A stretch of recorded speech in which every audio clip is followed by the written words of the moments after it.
Hello there, folks, and welcome to a special patron unlock. Where if you're not a patron, that's all good. The normal show is free, and that's never going to change. But this is just to give an idea of what you can get if you give $2 a month over at patreon.com/film bastards. We have patron choice shows where you can vote on what we discuss, but also we have our marathons. So at the moment, we're actually going through the Hellraiser series, much to my chagrin. But here, I thought, let's go back a little bit. So here we've got the first episode of Bastards Get Sparkly, where we take a look at the first Twilight. If you like the sound of this, if you want to support the show, patreon.com/film bastards, $2 a month. You get the rest of the Twilight films. Like I say, we're doing Hellraiser at the moment. And then after that, we're going to be pivoting back to our Fincher Club, which started last year. And I think we got 3 or 4 films in. They're in the Patreon archive as well as my Bond shows. So there's actually a lot, like hours and hours and hours and hours and hours and hours of extra content on the patron feed. Also, patrons get the show 2 days earlier as well, so getting a little bit more kind of current, I suppose. But yeah, that's it. I will leave off there. This is Twilight, and like I say, if you like what you hear, patreon.com/film bastards, please do consider supporting the show. Cheers. Hello, patrons. Welcome to your new regular replacement for the patron talk, giving you more filmy chat and probably just making the regular show have more non-filmy chat when the need arises. So this is episode 1 of Bastards Get Sparkly.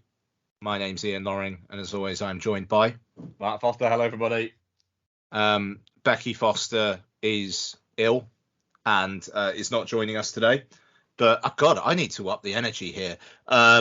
It's very hot. It's Wednesday, the 21st of July. It's currently 31 degrees where I am, and it's hot. But let's not let us stop us. So we are covering the Twilight films. Why? We don't know, but we're doing them.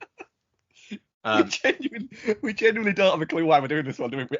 It was kind of just a weird suggestion, wasn't it? Yeah. We thought nobody spoke about them anymore. So we thought, well, who could speak about them? Exactly. We're 4 episodes into Fincher Club. Haven't recorded one of them for over half a year.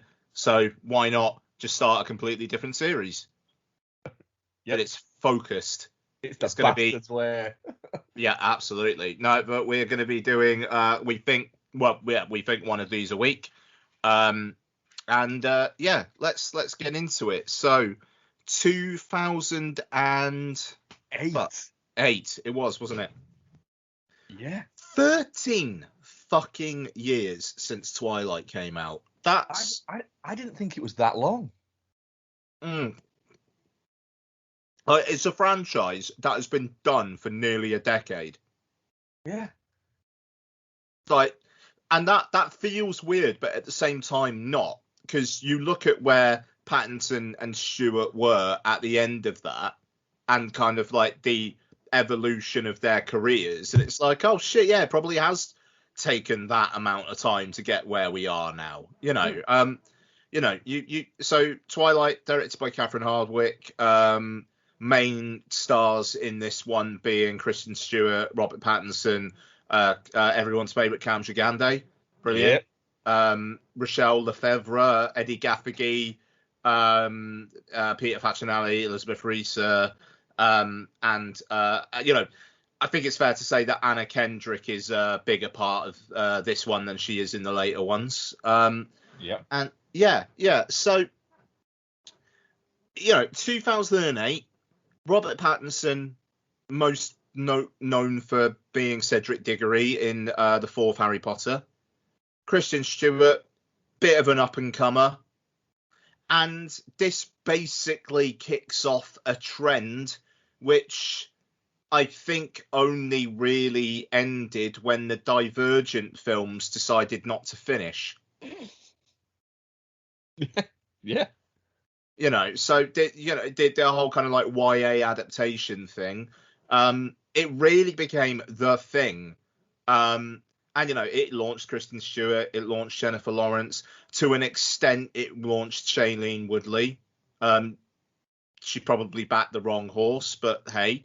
Weirdly, I'm going to go slightly off on a mild tangent here. I read an interview with Shailene Woodley, because I find her a fascinating actress, to be honest, in the sense that she's had a really odd career, where she's basically come out and said that the reason why she sort of disappeared and the reason why the Divergent films kind of didn't really work is because she wasn't well.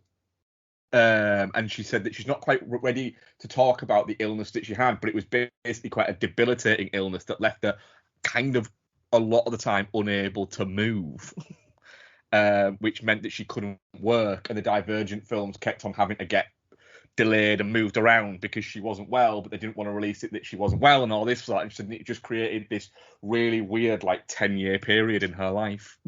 Yeah, I don't know. I mean, it's odd that. So what was it? They released like part 1 of the 3rd book, but then never released part 2. Yeah. Yeah, like that's crazy. I know. I mean, fair enough, but it's like, if those films had been making money, they would have made it work. Oh yeah. Yeah. I mean, I saw the first 2. I never saw the 3rd one. And then again, I've never seen Mockingjay Part 2 from the Hunger Games. And I like the first couple of Hunger Games films, which never got around to it. So, but this is the thing. Twilight is the one that really just seemed to capture the attention from start to finish. And I think it's because it's quite a short and sharp shock, really. It's 5 films over 6 4 years. Shut the front door. First one came out in 2008. And the last one came out in 2012. Oh, okay. Yeah, cool. So 8, 9, 10, 11, 12. So just a hell of a production line, and especially when you consider the first 3 were directed by different filmmakers. Sorry if you can hear that. Kiki is barking at something outside.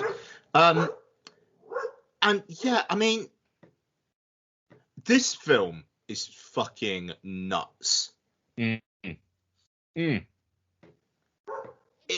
It is the work of a filmmaker who is like, I get the material, this is it.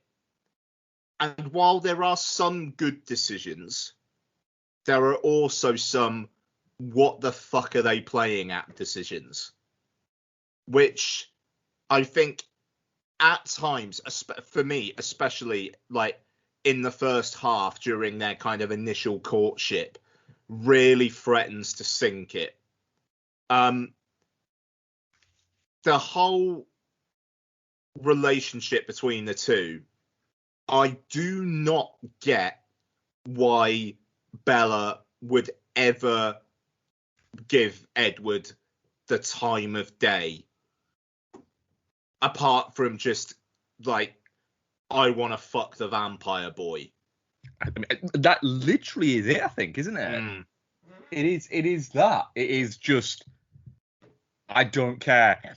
It's like he basically looks at her like in a weird way, and we get it. It's the teeth thing. It's all that, and it's supposed to be like, it's supposed to signify, the fact that it's his version of getting a fucking boner. But then he ignores her for like a week. Then he's just shitty to her, just rude to her. And then basically tells her repeatedly to just go away and not come near him. And she just keeps on going, nah, I'm still gonna. Which is, and part of that is one of my absolute favourite bits of the movie. Encapsulates that brilliantly. Which is after the car sequence bit. And they're at the hospital. And he says about the about stopping the door and everything like that, and says, it was just, you've got to knock on the head and everything like this. Yeah. And he sort of says to her, and she goes, "Oh, okay." And he just goes, "You're not going to drop this, are you?" And she just goes, "Nope." And it's one of the few like little genuinely brilliant moments in the film that kind of is them being playful with each other. Yeah, I mean that's it, and it's like you say, playful, because like when they get together, it's just immediately incredibly earnest and just like full of kind of like longing, and it's not like their relationship is not fun. No, it's not. It's really, really not. It's just you like you said, they get together and you just go, they just don't seem like they're right for each other. And then it's like immediately just shit goes down fucking hill. They haven't had any time to actually forge any kind of, actual fucking feelings for each other beyond they might want to bone to, oh, she's part of our family and everyone's favorite wants to fucking kill her. That's it. Yeah. It most odd, and the whole like the smell of her blood thing, which never really comes up again. It's and I don't know, that almost feels like that's like a choice made by Hardwick as much as anything, and I don't know whether it is or not, but it feels like she was really wanting to make it her own and be distinctive and whatnot, and then she's fucked off it right after after this one. I mean, it's even little things. It's like the transition to the credits at the end is fucking weird. It is, but like you said, there's so many oddities to it. The transition of the score is odd. Mm. It's like soft kind of orchestral. It's Carter Burnwell who does that, I think, isn't it? Yeah, that's right. So it's quite kind of like softly orchestrated, sort of like to start off with, and then the minute they get together, it becomes quite kind of it's quite guitar heavy. Yeah, and it's like it is like they had two scores, and we're like, don't know which one to use here, and they've gone, well, we'll use both. Mm. And it's like, but it feels odd now. Yeah. I don't know. It feels both like it's being messed with, but also no, it's just Catherine Hardwick is maybe not a great director. I mean, yeah, she's not. Is the answer there? She gained a lot of notoriety for 13. Which is like one of the most fucking flash in the pan kind of award season things you'll ever get. Like I think she maybe got a screenplay nomination for that with Nikki Reed, and then like that film does not exist. No, it doesn't.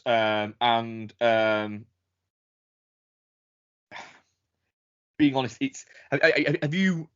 And I'm guessing you've seen 13, but like back in the day, dude. Yeah, I couldn't tell you a thing about it for a long, long time. I rewatched it with Isabel a couple of years ago, and Isabel turned round to me and just said, "This is a bit crap, isn't it?" I was like, Sure. "Yeah, I thought this was better." To be honest, I remember it being better, and I think it maybe was very good in 2003 when it came out.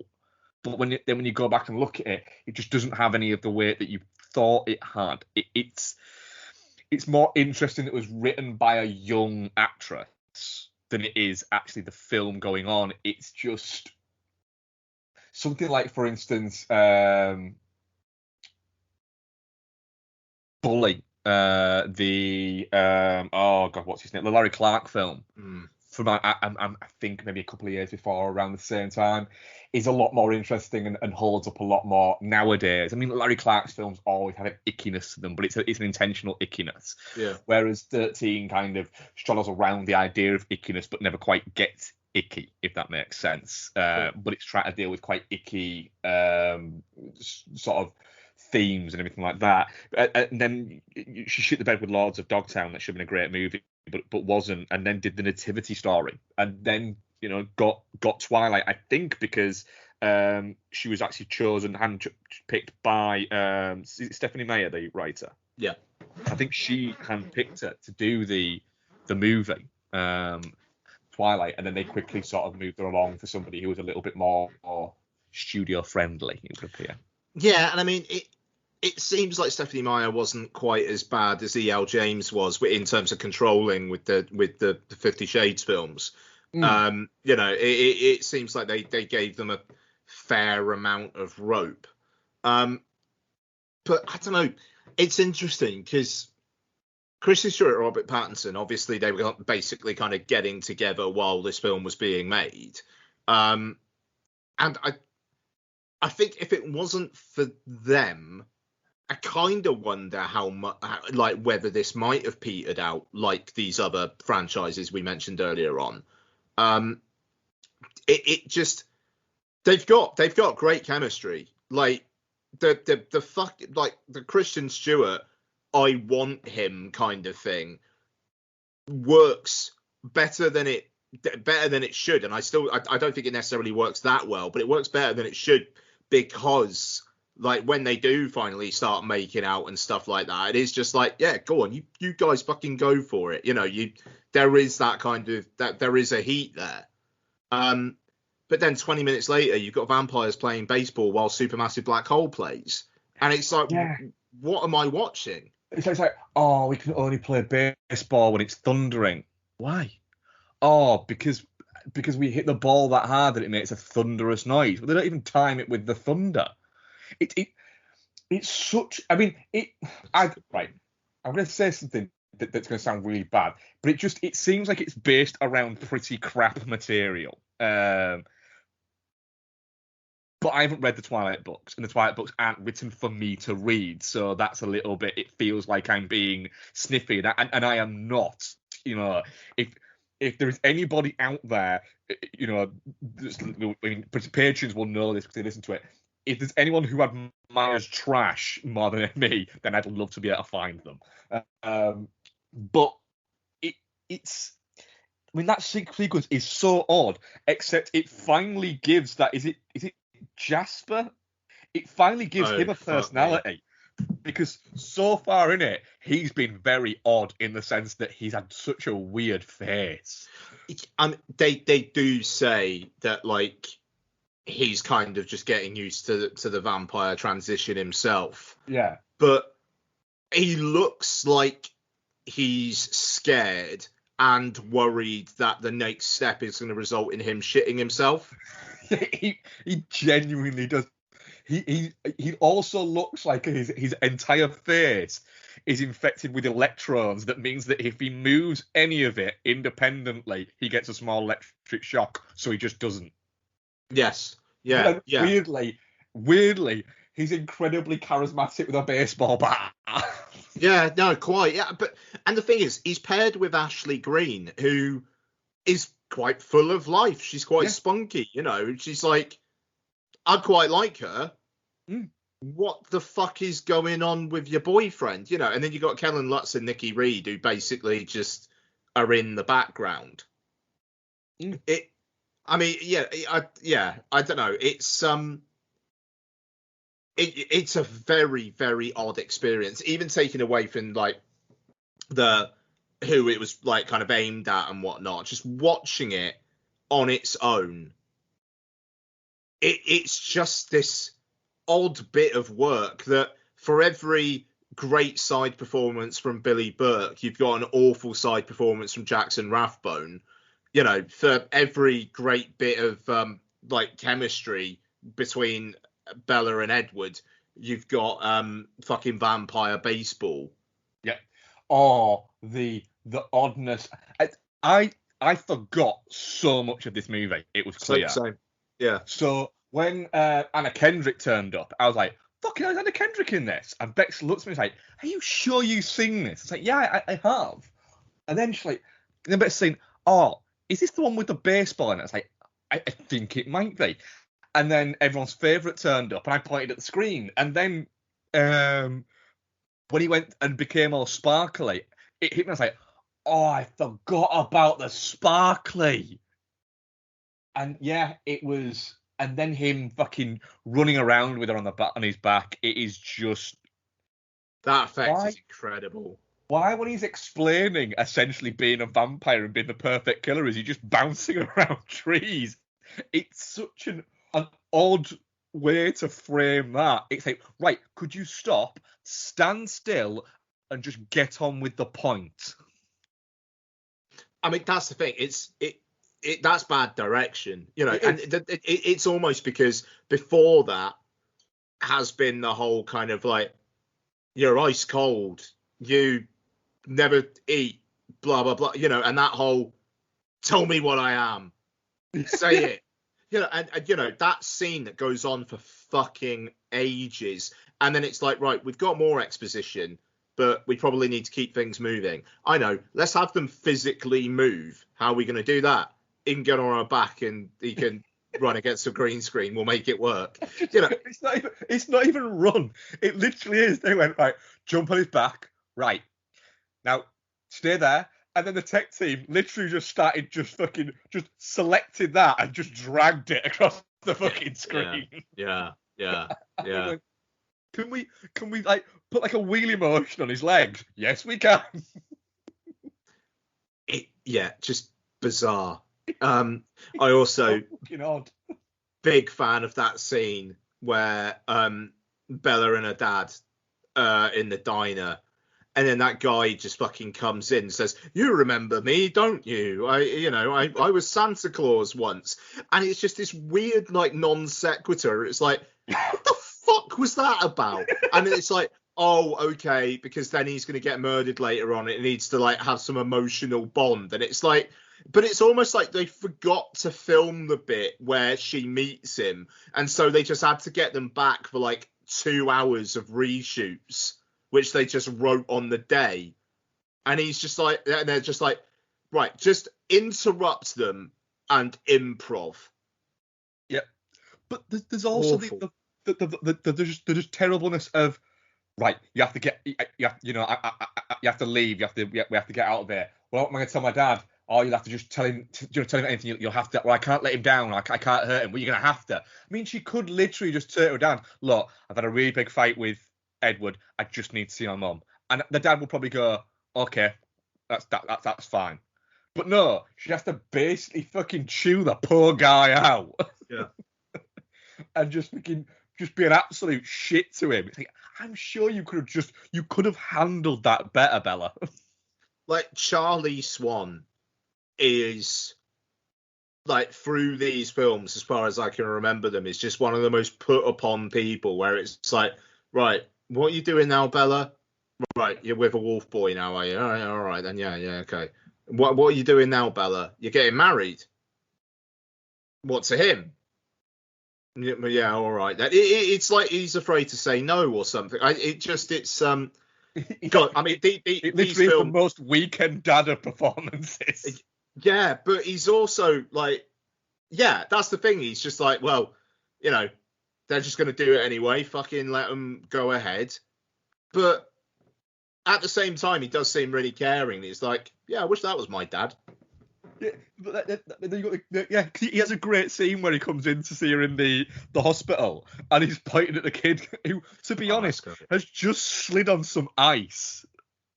Yeah. And he's pointing him going, I will talk to you later. And he's like, look, I'm really sorry. He's like, don't, you're losing your license. And he just keeps on pointing at him to the point of where he just shuts the curtain on him.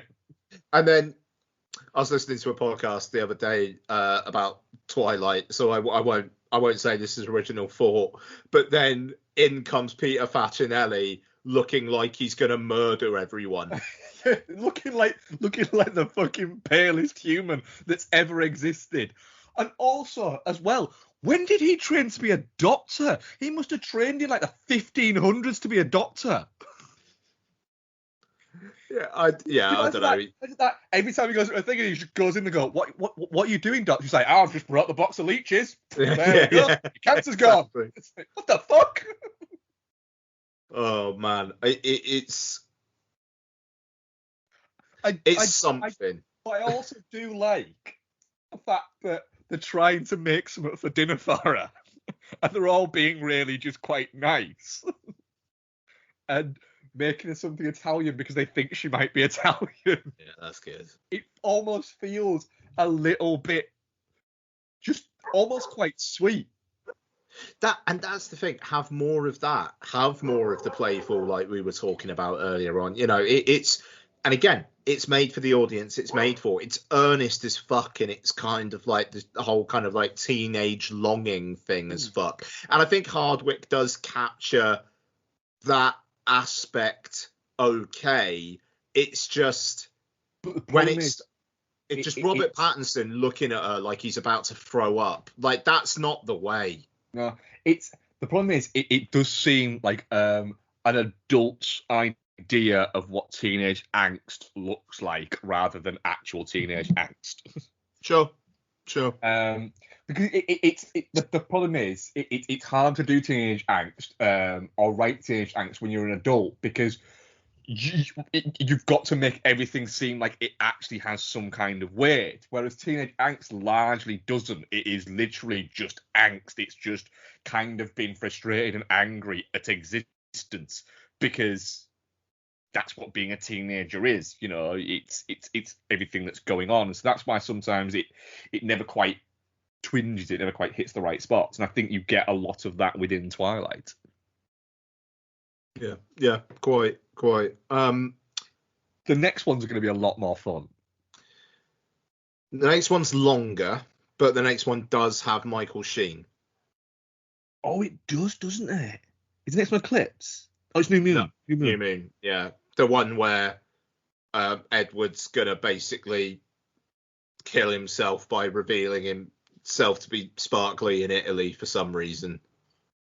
Yeah, you've got... Who else is in it? There's Michael Sheen. Oh yeah, and Dakota Fanning. Dakota Fanning's like one of the other Italian vampires, and it's very, very Jacob and Bella. Yeah.